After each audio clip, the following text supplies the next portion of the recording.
Yeah, shut up, Meg! No! You shut up, Chris! I am sick of all you guys ganging up on me. You guys all think you're so much better than me. Oh, Meg, that is the least fancy thing I have ever heard.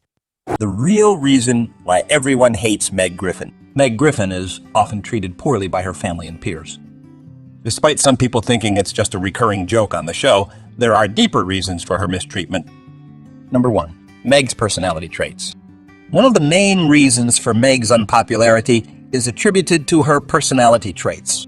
In the earlier seasons, Meg is portrayed as socially awkward, insecure, and seeking attention. An example of this is in season 1, episode 2, when Meg asks her parents to teach her how to drive, but they ignore her. But eventually, Peter teaches her how to drive. Peter ends up hitting into the television transmitter for the entire quahog, but Meg is forced to take the blame. The whole city hates Meg, and she feels awkward being in school, and her entire class bullies her. Even though Meg did not damage the transmitter, she still took the blame and couldn't stand up for herself because of her low self-esteem. These traits make Meg an easy target for bullies and subject to ridicule from her own family. Number 2, the family dynamic. Another reason why Meg is mistreated is because of the family dynamic within the Griffin household. Peter, Lois, and their son Chris are often shown making fun of Meg or ignoring her or treating her as the odd one out in the family.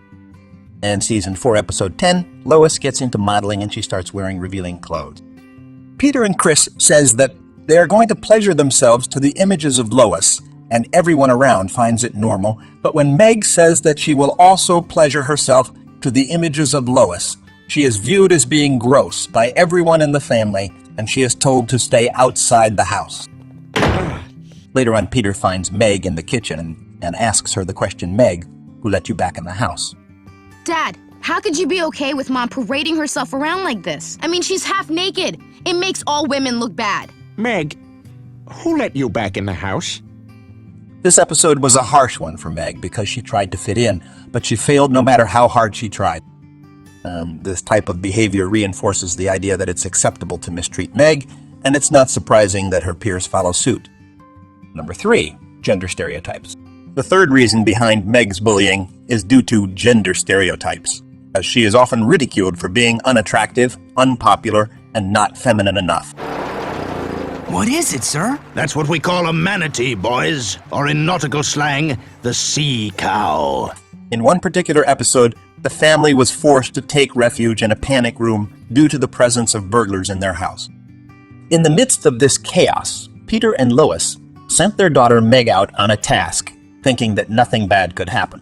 However, Meg ended up getting abducted, and her captors refused to sexually assault her, citing her unattractiveness as the reason, and instead informed her parents that they had taken their son.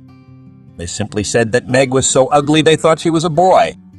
The use of such language reinforces negative stereotypes and promotes the acceptability of bullying based on appearance and perceived femininity.